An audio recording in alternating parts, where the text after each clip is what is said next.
Welcome to This Podcast Is Making Me Thirsty, the number one destination for Seinfeld fans. This episode 96. Today's guest, the veteran of stage and screen, a Tony Award nominated Broadway actress. You know her from Erin Brockovich, Blue Bloods, Smash, The Marvelous Mrs. Maisel, Odd Mom Out. And of course, she played Kramer's rambunctious girlfriend in the classic season 5 episode of Seinfeld, The Fire. Please welcome Veanne Cox. Veanne, thanks for joining. Hi. All right, Veanne. So take us back. I mean, listen, from Norfolk, Virginia to CBS Radford. I mean, what a ride. But so in 1994, The Fire, like we said, one of our favorite episodes of all time. Tell us a little bit about how the role of Toby came about for you and maybe a little bit about the audition process. Okay, so so do you want me to start from Norfolk, or do you just give you a little bit about my life? Yeah, tell us a little bit about your life early on, and then we'll jump to Seinfeld. That sounds good.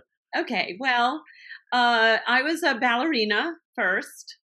I was, that's what I did. That was my first life. And in my dreams, I still am a ballerina, but I was only called from the back of the corps de ballet when there was a reason to be funny or a reason to make people cry, like at the grave of Les Sylphides. The ballet mistress would go, "Veanne, where are you?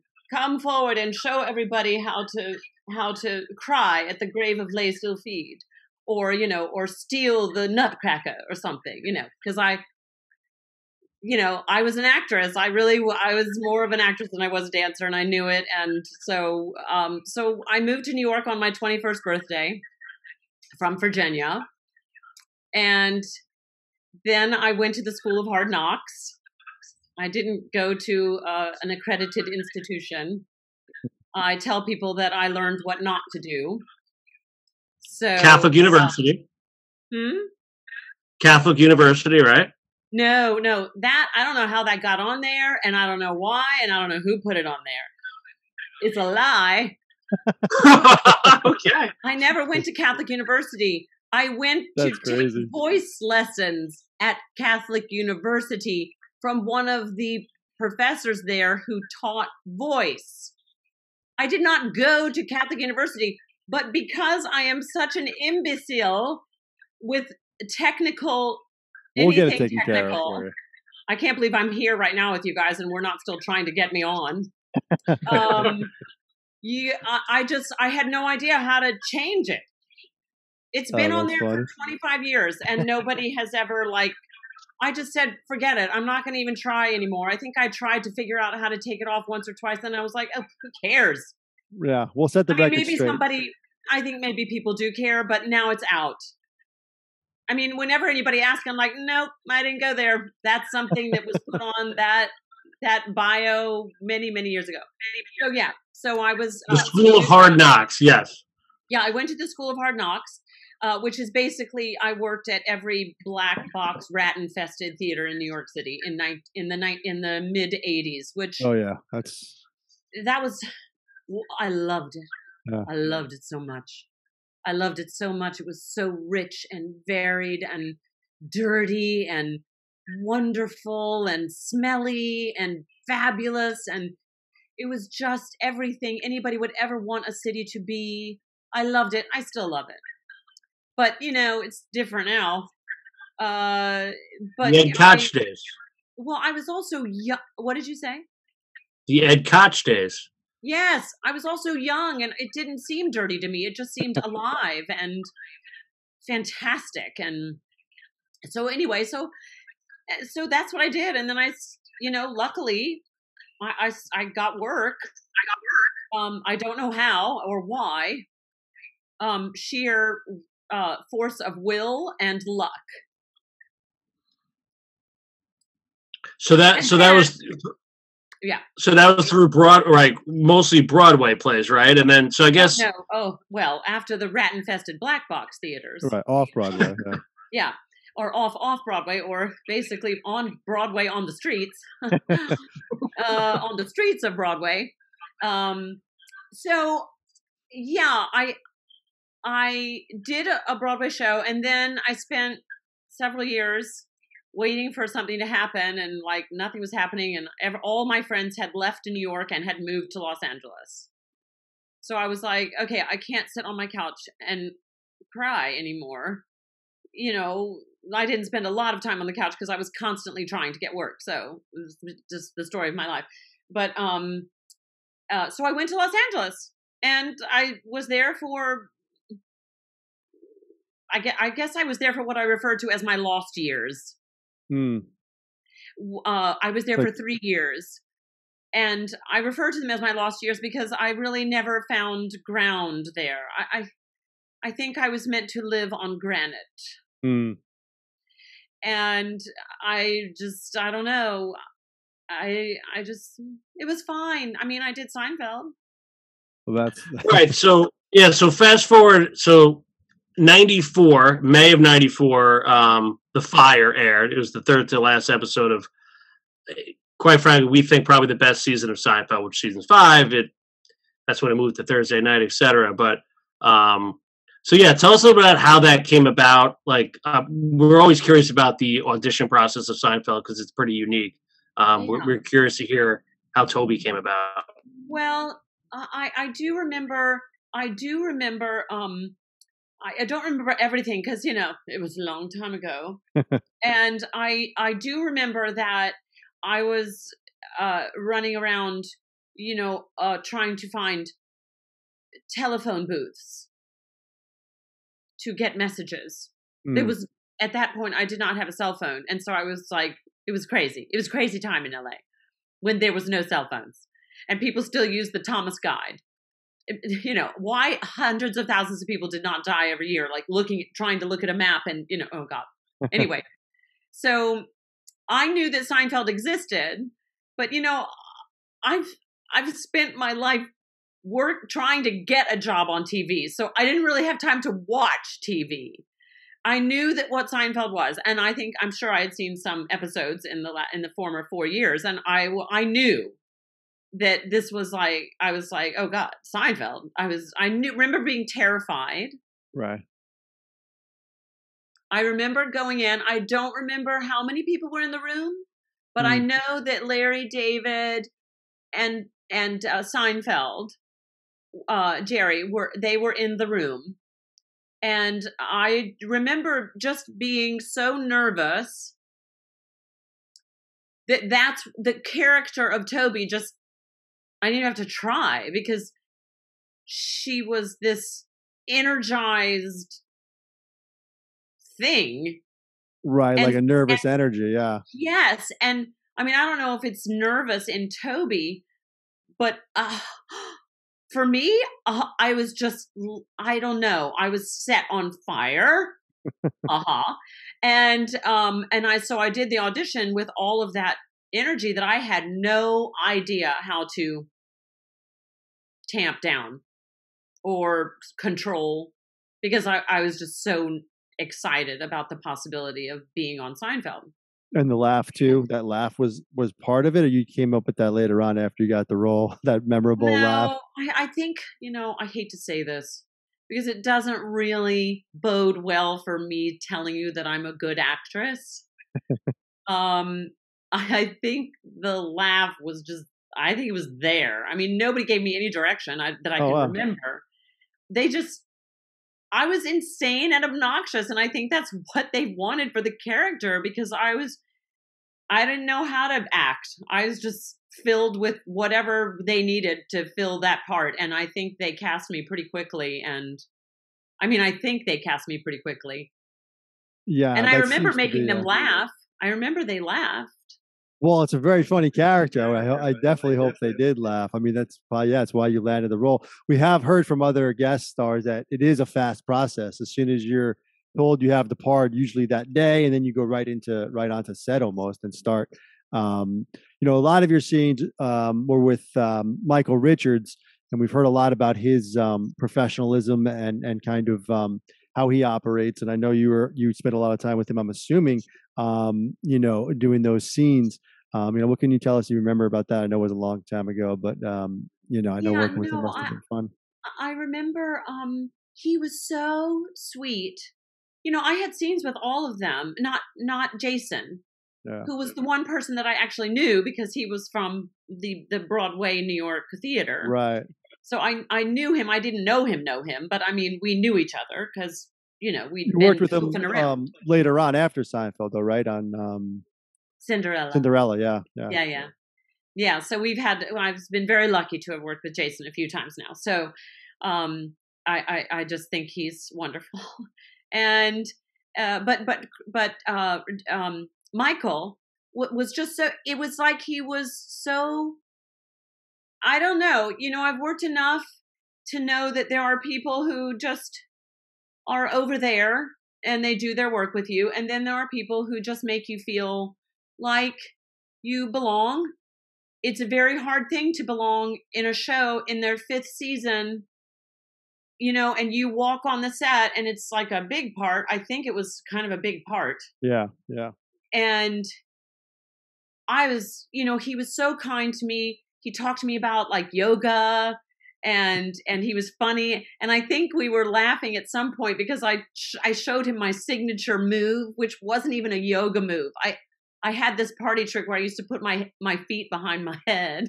And I showed it to him. And he was like, oh my God, you have to come over here and show everybody. And I can't remember if I actually did it or whether he just wanted me to and then something got in the way. But he was so impressed that I could put my feet behind my head. Oh God, just don't even, it was terrible. Look, I'm having a hot flash just thinking about it. But he was laughing and he was so kind and conversant. I really liked him.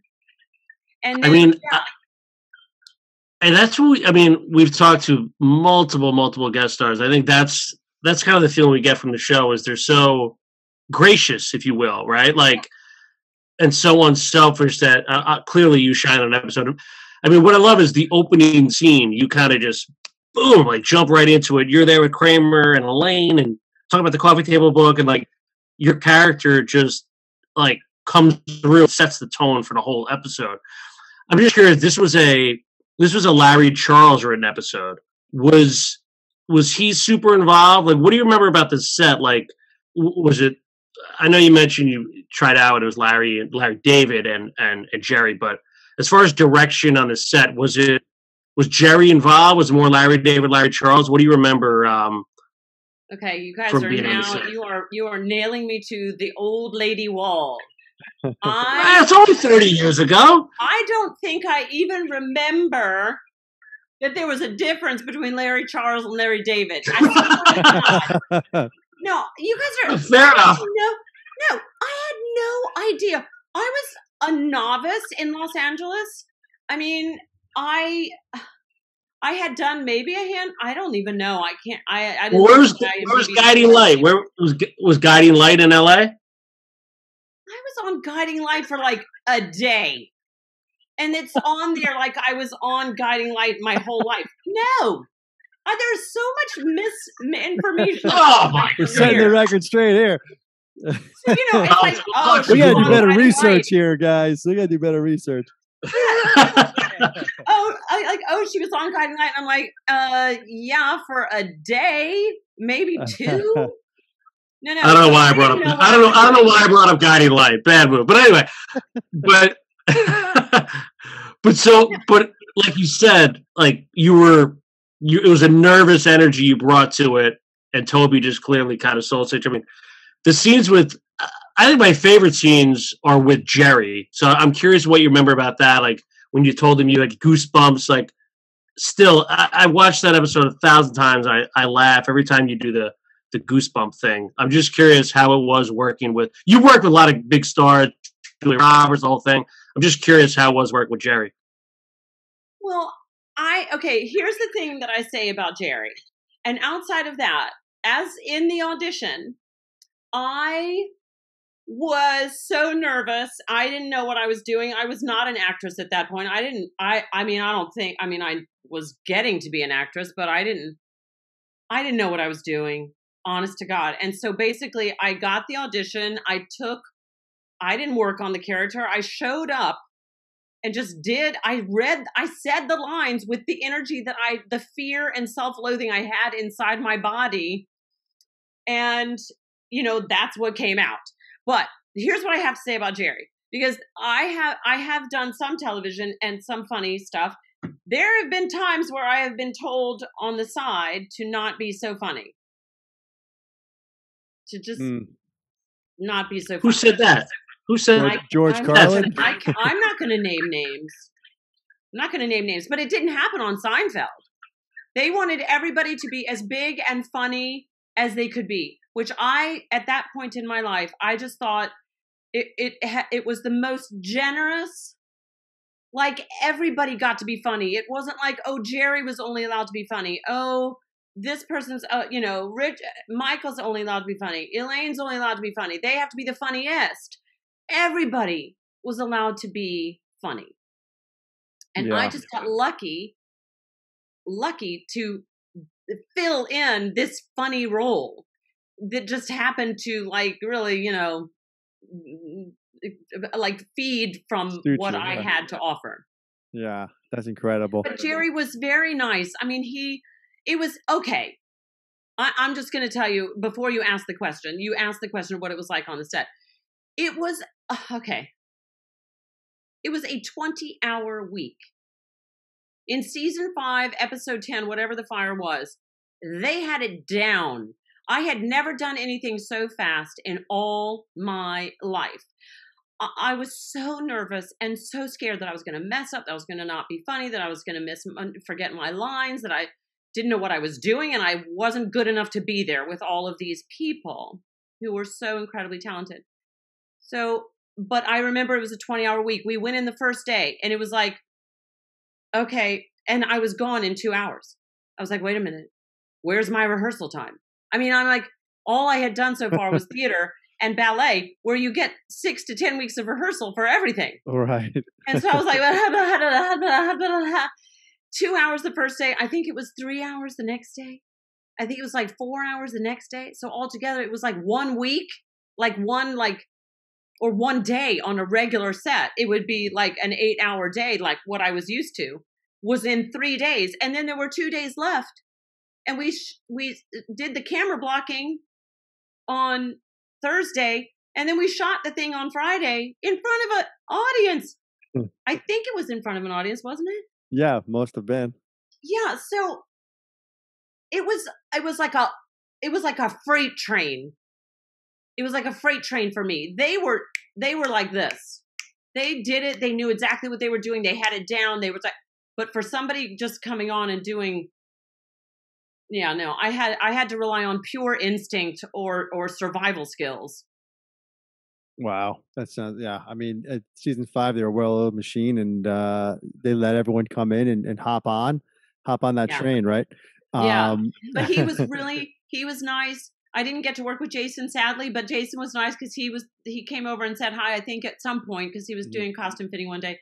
And Elaine was nice. We worked. I think I worked together really well. I don't think I caused anything. I think I was there and present and accounted for and available. And then it was a fantastic script. Yeah, it was an amazing script. And actually, it's interesting. I read somewhere that the scene that Kramer describes so amazingly about your toe, when he gives that great monologue and that story, I read somewhere that they actually shot some of that live, like him acting that stuff out.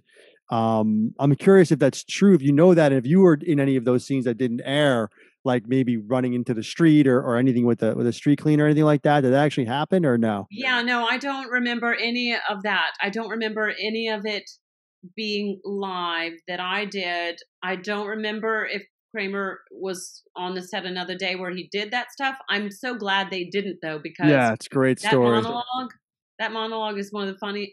It's so brilliant. I don't know how he does it. Yeah, it's one of the best things ever. Seriously, So Sarah's monologue. I'm pushing away, and I can't. And I'm driving the bus, and then, okay, this is one of my favorite lines in all of Seinfeld. Even though I haven't seen all of it, I just, like I said, I've been trying to get on TV, so I didn't have time to watch. Yeah. But one of my favorite lines was, "You kept making all the stops, just when he's being held up on a bus by gunpoint, and the bus driver is driving the bus, carrying the pinky toe to the hospital, and somebody says," it's either Jerry or Jason who said, "You made all the stops." they kept ringing the bell. Yeah, they kept ringing the bell. They kept That's ringing New York the bell. City for you. That's New York City. They're not going to stop. Yeah. Veanne, you appreciate that.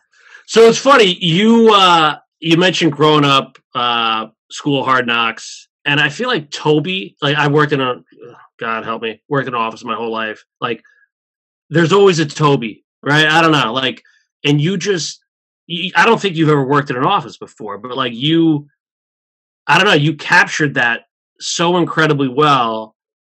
And I know you're a trained actress, but like, I feel like you had to fall back on something to create that character. Like, how'd you do it? I mean, she's, I don't know what to say. She's beyond annoying, right? Like oh God. Yeah. Like, but you have to, know someone like that. Like, how'd you capture that? I'm just curious. Well, I think I mentioned earlier that me at my fearful best is that character. And my guess is, having become an actress since then, is that I was using that part of who I am to fulfill the requirements of the character. So I clicked into who that person is, just out of using the part of who I am and expanding it. So, and making it match the show as I knew it. And the fact that they had laughed at me being big, and I didn't have to get smaller or anything. And, and I'm a theater actress, so I'm big. I mean, I can be really big. And I was big on that show. Yeah. Huge. Well, that's the thing. I mean, you were a one-time guest star, but I felt like you were always there. Like you're just always like Elaine's coworker. You know what I mean? Yeah. You had that familiarity. Well, I mean, I think that's probably why I became an actress, because there is, when you become an actor and, you get lucky and get to work and stuff, the whole point is to connect to truth. So yes. Who that character is that you're talking about in The Office, that's her truth. God bless her. I mean, she's a mess to other people, but to herself, she's just being her, probably what I was, which was filled with fear and self-loathing and lack of confidence and everything else. But you mask that by being big and loud and trying to,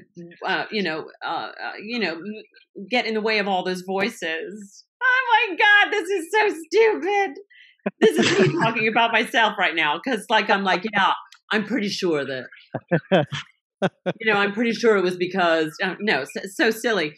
But you asked me, so I think, no. I mean, I did work as a secretary once, but it was in a lone office with one scary person over there, and I had to answer phones. It was not like a group setting where, and that was only when I was 17 years old. It was one of my first jobs. So. I was very good on the phone. Yes, I definitely could see that. You have a great rapport, personality, very talkative. The other scene we didn't get to yet is the one where you're heckling. It's a very classic scene. Then Jerry goes and heckles you. I know you had mentioned earlier about, was there an audience and that sort of thing? That looked like it was probably shot on the same set that Jerry did his monologues for the show or something, maybe. Maybe you could touch on that. I mean, the booing and the hissing, was that, I'm assuming it was scripted because that's the way the show is when we were gathering. There's no ad libs or anything like that. But did you do anything on during that scene that was your own as far as those, hisses and all that kind of stuff? No, there was absolutely no improv. I'm a terrible improv artist. Terrible. I took improv when I was young and I was terrible, but it taught me that you have to say yes. So that was a great acting lesson that I got from improv. It was a priceless piece of acting prowess that you aspire to, which is just to say yes, and that's how you go forward. So no, everything was scripted. I would not have stepped. At that point, I would have had no confidence to have played with the big boys and tried to be funny myself. In terms of that, right. No. It's funny, Van. You keep referencing it. I feel like it's imposter syndrome type thing where you feel like you don't belong. And I know I get it. Seinfeld at that point was the number one show, etc. But you've done a ton your whole career. I'm going to get half of them wrong because the internet's wrong. Caroline, the city, etc. But did you have that feeling at is that just kind of your vibe? And it's just nervous energy and then you kill it? Or did Seinfeld really intimidate? Oh no, I put that all on myself. The intimidation was self-inflicted. But since then, you gained confidence, I guess, is what. Oh no. Oh, okay. That was the good. No, still nervous. Actually, yeah, you barely want to come on this podcast. You were there, right? I ran away from you guys twice before I got here. So, yeah, no, what can I say? I don't. Maybe I became an actor to address those demons of. I will tell you that I have become a little better in the ensuing 25 years of knowing that there's some I have achieved some wisdom and some expertise, but I'm still I was gonna do an expletive that you'd have to bleep out, but I'm terribly awfully nervous, terrible. But maybe that's why, because I don't know, but I'm still nervous and I suffer from lack of confidence, but I still go there every time. Yeah, I mean, and you've worked with, like Howard mentioned, you've worked on so many things with so many, legends even. I mean, I'm looking at the comedy stuff with Louis C.K. The episode with Louis C.K. was great. Norm Macdonald, R.I.P., George Carlin. I mean, there has to be, I'm curious, those were all after Seinfeld, but what were your thoughts on some of those and maybe how they operated that was different than the way Jerry and Larry David maybe operate? I mean, they're all comedic geniuses in their own ways, I suppose. Well, I will just say thank you for reminding me that I've had a career, because quite honestly, it's a wide horizon in front of me, but there seems to be, thank you for reminding me that there is some stuff that I have achieved in my past. All I can say is Norm was, these people were it just makes me, okay, now I'm going to cry because all these people were so wonderful. And all my life I dreamed of being funny like them. And I don't know, it made me sad that I never got, my television series. And all I wanted to do was make people laugh. And I have, but anyway, I guess life's not over yet, but I feel like it is. I'm so lucky to have worked with all of my idols. I mean, not all of them, but those, I mean, how do you get better than George Carlin and Norm? And wait, well, who was the other one? Louis C.K. You were great in that episode of Louis C.K. I mean, that show was unlike any other. The man was director, writer, star, producer. He was kind and generous and helpful, and I loved him. He took care of me. He was he was just, I can't believe Louis C.K. But I can't believe Seinfeld. I can't believe Norm and George So many. Yeah, I mean, and listen, and all these greats chose you. I mean, like you stood out and you were able to shine with them. I mean, they don't shine without people like you. So don't forget that. You've made us laugh forever. So we love you, Veanne. Nice. But hey, nice. But I'm bringing it back to Seinfeld. Hey, I hate to do this, but so I'm a big Cinderella fan. So how did this whole thing come about with Jason Alexander? I know it's now on Disney Plus, but I'm just curious how that relationship like came about, and I'm just curious. Did you guys talk about the Seinfeld episode when you were doing Cinderella? Oh yeah. Well, here's the thing about Jason. When you're a theater person, I mean, I'm sure that this happens, to everybody. But like when you've stomped on the boards nearby or together or down the street or close by, and you live this, it's a real community. And there were a lot of theater people that I was working with, and in that show, and also it was Rodgers and Hammerstein, so it was a theater show, and so my relationship with Jason was just easy. I mean, we loved being there together when we were there together, and we were just like old friends, because anybody who's ever been there, done that, is like your friend. And it's not like Jason and I were, it's not like we were close friends, but we're comrades. Do you know what I mean? Yeah. Of course. It's like a special relationship that you don't have to work very hard to nurture, because it just is there. Well, let me ask you this, Veanne. So I felt like Seinfeld was still early in your career, like in that Thursday night, right? 28 million people watched The Fire, right? Incredible episode. I mean, did that completely change things for you? Like, did that help open more doors, or did people just think of you as Toby, right? I'm just curious. Okay, do you want to know the power of Seinfeld? Do you want to know? Do you want to tell me? Do you want me to tell you the truth? Yes. Okay. The power of Seinfeld. The power of doing one episode of Seinfeld and having been given. Am I messing up? No, it's okay. It's a little bit of echo, but it's okay. Okay. The power of doing one episode of Seinfeld and having it be such a good part written, and it's a double-edged sword. Because I will be honest with you, and I will tell you that I made my living doing commercials.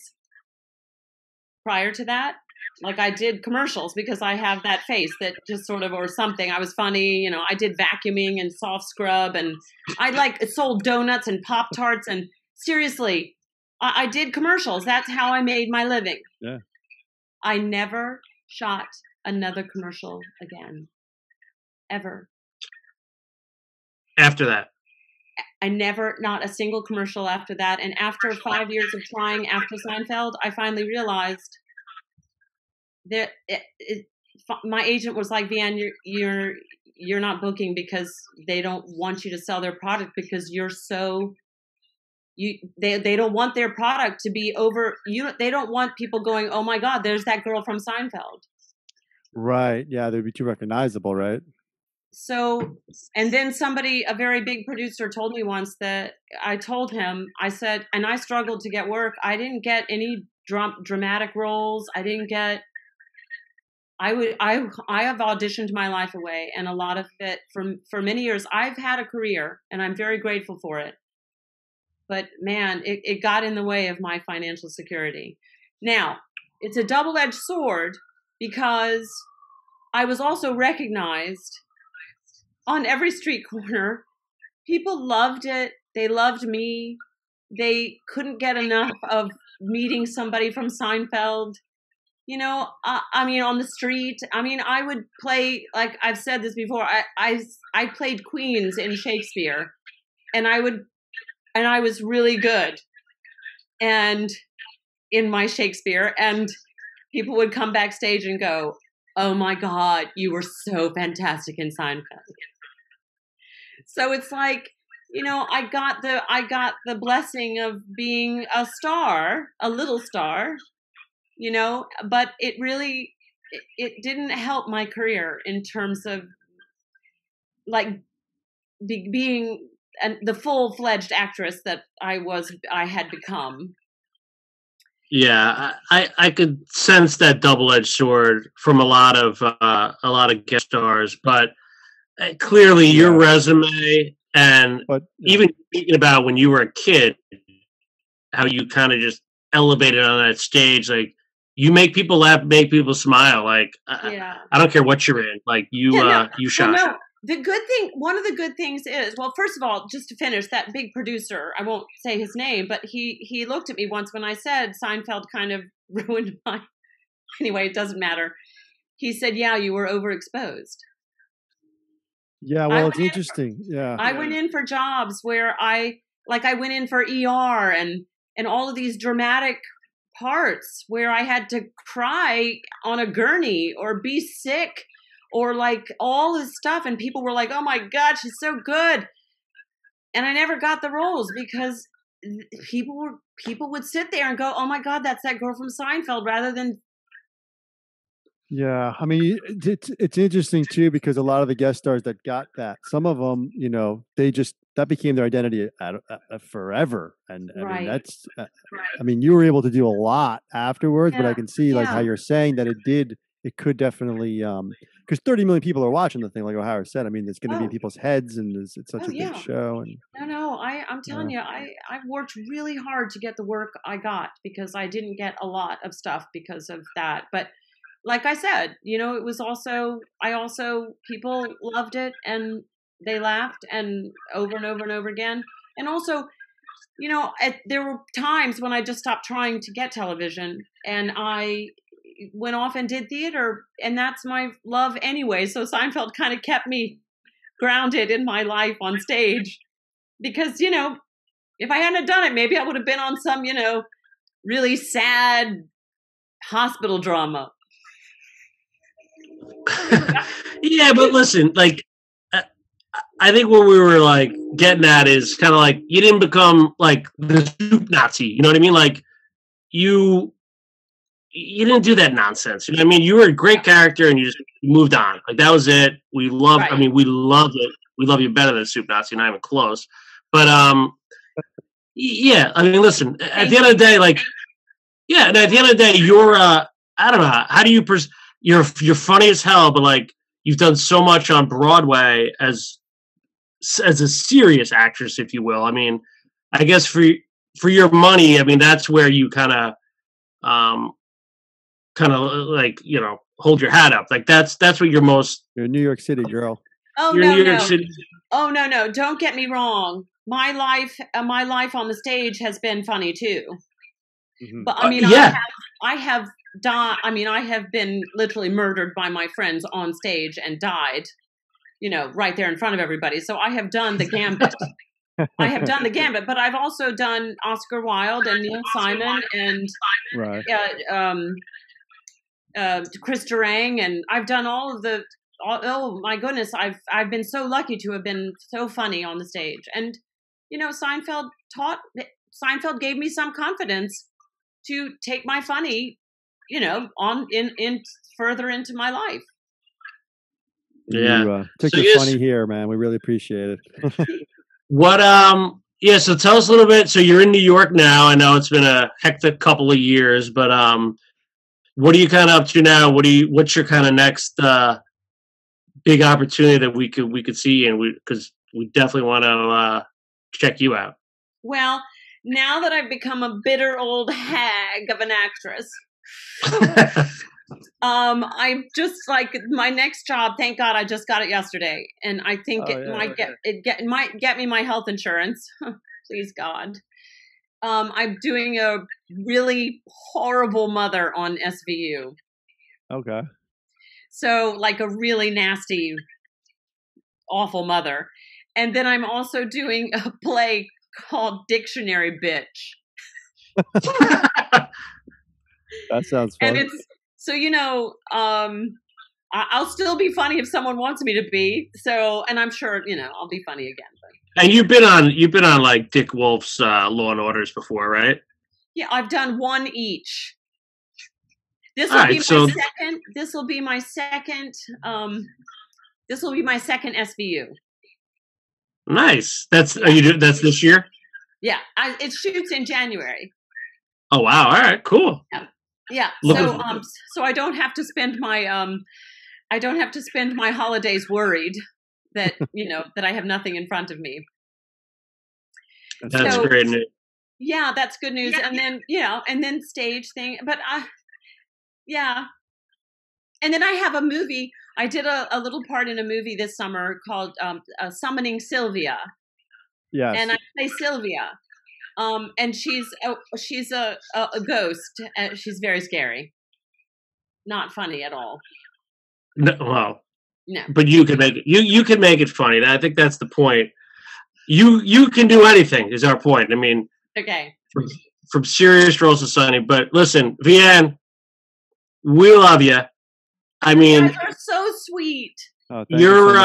I mean, listen, for our money, like I said, I mean, not many guest stars shine the way you did in a classic episode. Just the chemistry and the rapport with all three characters, and then the work you've done with Jason and Cinderella. I mean, it's impressive. So you have a lot to be proud of. So we just wanted to wish you the best. And I hope I wasn't like Debbie Downer, right? No, you had a lot of fun. Very funny. Very funny. Okay, well listen, you guys. Thank you. If you guys are ever in New York City together, you should call me, because up on my roof, I live in Hell's Kitchen. Yep. And it's a fantastic view. Awesome. I mean, it's only 5 stories, but I'm in the protected zone. Oh yeah. So I have like 160. And I think you guys are really great, and you're so sweet to ask me to do this. Thank you for coming on, man. That was awesome. Yeah, thank you guys so much. Appreciate it. We will talk soon. Okay. Good luck with everything. Okay, Thank you. Thank you. Thanks, Veanne. Bye. Bye-bye.